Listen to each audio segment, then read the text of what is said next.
I have a 3-year-old. I love being his mother, but for a long time, I was really scared to bring a child into this world. It's burning down all around us, right? How could my partner and I bring another human into a world battered by climate crisis and where a few billionaires have more wealth than millions of other people combined? Today, I'm going to use my background as an environmental sociologist and an advocate for environmental justice to talk about climate and eco-grief, which is the feelings of sadness and hopelessness that we might feel as we face climate emergency, mass extinction, rampant pollution. I'll briefly review how we got here, but for most of my talk, I'm going to focus on why we should have hope and how we can feel hope through collective action. Before I get to that, though, let's see how you all are feeling. How many of you feel some amount of anxiety, worry, hopelessness about climate emergency or the state of the ecological system? Yeah, okay, so most folks in this room. I see you, I resonate with you, and I understand how you're feeling. For so long, that feeling is what kept me from bringing another being into the world. But ultimately, we decided to try. Soon we learned we would welcome a baby into our family. It was a radical act of hope. Hope that we will build a better world where my son and all the other little ones can live healthily and happily. And then I brought my son home on the same day that the largest wildfire in Colorado history started. The fire's epicenter was in the canyon near my home, a place sacred to my family, a place where we camp, where we hike, and where we slow down. But as I brought my son home, we were under orange skies that rained ashes down on us. The pieces of trees, animals, mountains that I loved, they were falling on me and my tiny 8-pound baby. The radical act of hope got real very quickly.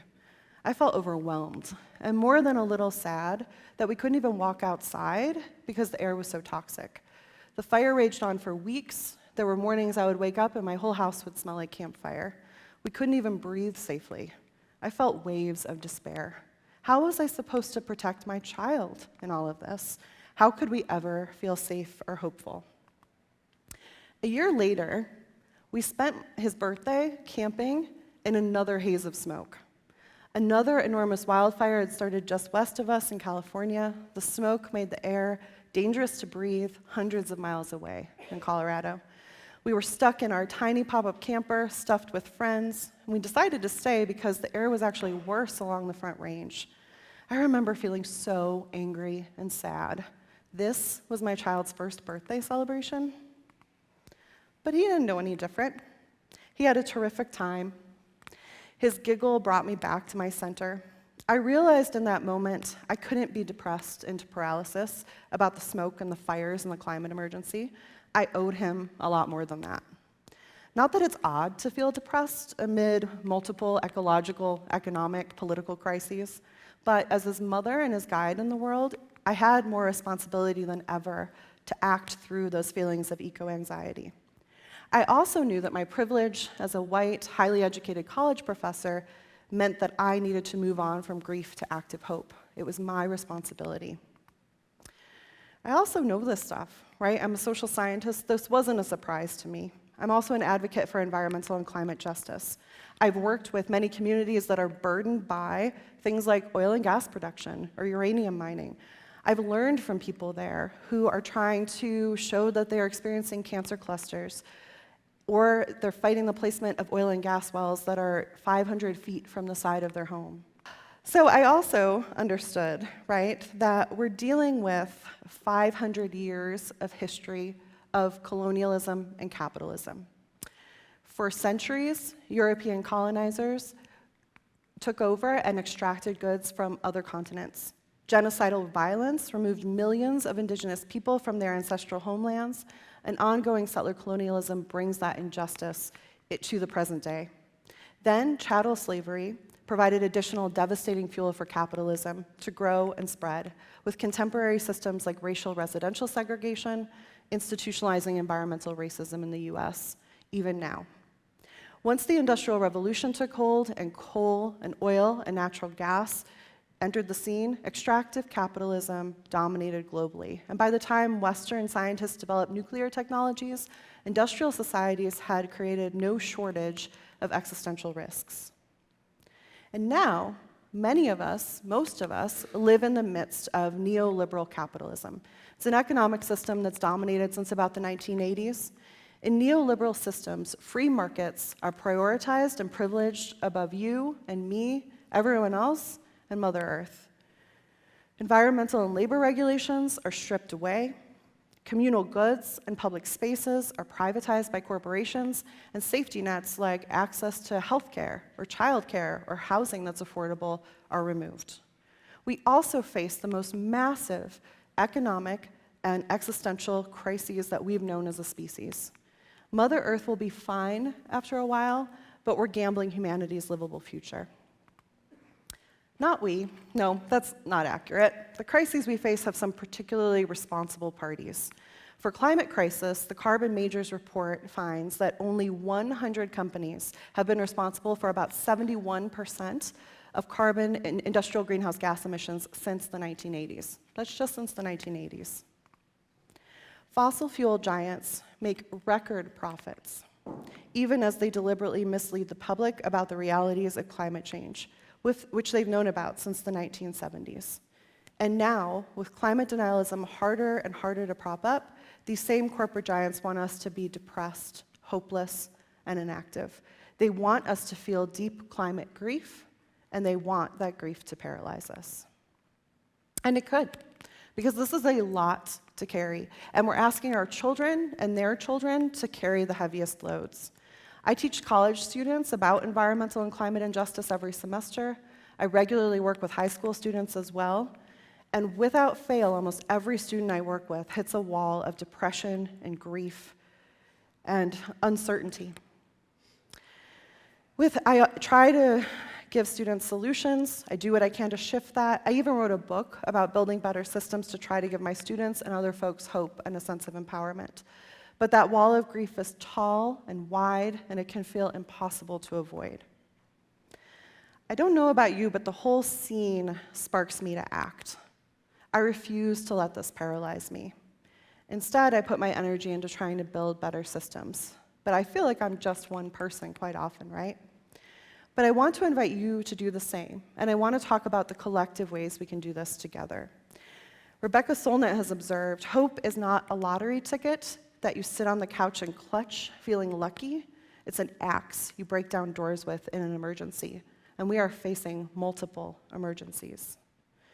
My training as a sociologist has taught me where to direct that hope, what doors to break down, and how to think systemically about all of it. I've also learned, though, to appreciate that efforts like this have always been there, they've just been marginalized. So today I'm here to share 3 offerings of hope from a social systems perspective. I want to share 3 ways to cultivate hope by becoming part of collective community. First, in the industrialized Western world, we must evolve from thinking of ourselves as isolated individuals to thinking of ourselves as part of collective community, and likely several of them. We don't thrive as rugged individuals. Instead, human beings are a lot like aspen trees. We appear to be disconnected on the surface, but under the surface, each of us is part of collective systems of social institutions like families, neighborhoods, schools, pubs or breweries, since we're all in Fort Collins, food co-ops, towns, economies, political systems, and so on. We are individuals connected by layers of social roots and mycelium that extend beyond and outlast any single one of us. So we're going to try a little experiment here, and I'm going to need your participation here. Let's try to feel and hear the community here. Okay, so we hear a little noise. This represents the constant hum of social and ecological problems and the stress we feel in response. Okay, can I ask the first row to drum on your legs? We can still hear the noise a little bit, right? How about the next 3 rows? Can you drum a little for me? All right, we can still hear it. How about the whole room? Can I have everyone drum on your legs? Awesome, good job, guys. Okay, very good, thank you all. So what we can hear from that, right, is that when we all made noise together, worked together, that constant hum of climate emergency got a lot quieter, right? We could drown it out a little bit. Because we are not lonely individuals. We can be part of vibrant collectives and communities. Most Westerners, though, we need to relearn this. Capitalism and its neoliberal variety have been really effective at breaking down our social fabrics, valorizing individualism, and making us feel like we're alone. We need to relearn our place in the collective and the power of it, because our well-being may rely on it. Some of the strongest data we have about combating climate grief show that people feel most hopeful and most enlivened when we have collective action that we are a part of. So how do we do that? And what exactly does it look like? This brings me to my second point. We need to relearn where our individual power lies and how to channel that individual behavior and that individual power. It's not buying more stuff. It's not supporting green corporations. We need to relearn how to be human beings and not humans buying. Your individual power is so much more than voting with your dollar. But in Western market-based societies, people equate their power with their pocketbooks. Instead of working together for large-scale environmental or climate regulations, for example, people think of their individual consumer choices as proxies for political action. You don't like that your jeans came from a sweatshop? You boycott that company. You want to take a vacation, but you feel guilty about the emissions? Buy those carbon offsets and book that trip. But that individualized approach, that's not helpful. In fact, it's deeply problematic. Not just because a few elites and some companies have more dollars than billions of other people, but because that's not how we initiate transformative change, and it's not how we build community and connection with others. Boycotts and boycotts can be effective, but they're only one tool, not our only tool. People, again, feel most hopeful about the future when we're engaged in collective action like marches, sit-ins, teach-ins, community-based activities. We're seeing renewed examples of this all around us, and Megan and I highlight some of these in our book. The global climate movement, where we've just seen more massive marches, and we've seen these for years. We also see this in divestment campaigns that work within capitalist systems to dismantle some of the biggest supports for fossil fuel companies. At the forefront of much of this is youth-led action and action across indigenous communities and the global south. Gen Z especially is using direct action to demand some more honest answers. But what is key here are the intergenerational efforts that tie people together, that create connections across difference, and that protect the commons for generations just joining us, like my son, and for those yet to come. So, third, as you relearn that you are part of communities and collectives, do what you can to be a community builder, then help build coalitions. In doing this, you can be an agent for transformative economic change and for helping usher in the systems away from extractivism and market-based systems that we need. Those systems alienate and commodify all of us, and this is the action that can help get to the root of the problem. The drivers of climate crisis, massive extinction, there are many, but we know that what is underpinning these systems is extractive capitalism. That neoliberal variety I talked about, that privileges free markets, deregulates, takes away social safety nets, that's been really effective at amplifying the problems that we see. To illustrate, in the last 40 years, since neoliberalism has become dominant across the world, we have lost half of all wildlife. And more than half of all CO2 emissions that have been produced since 1750 have been released in the last 30 years under this system. But by building and sustaining collectives, especially coalitions, this can help communities counter that massive power of entities like multinational corporations. And this is where regenerative and redistributive coalitions come in. Collectives working to heal the planet and rebuild relationships with one another, with more than humans, and with all relations. Collectives that work to build more cooperative, localized economies and systems that serve rather than hurt us. Again, we see examples of this all around us. There are street bands that take over privatized urban spaces with joyous music. community-based and owned renewable energy cooperatives where the scale of production is in the community and it's embedded within the social fabrics of those places. In Colorado, we see small groups, neighborhood groups that have focused on well pads, that extracting oil and gas that may have sprung up next to their homes or by their kids' schools, but those small groups have joined forces and have become coalitions that now affect regulations and policy. At the center of all of this have been multi-generational collective action that heals and creates community. Across generations, this is the vital ingredient for reclaiming power, happiness, and hope.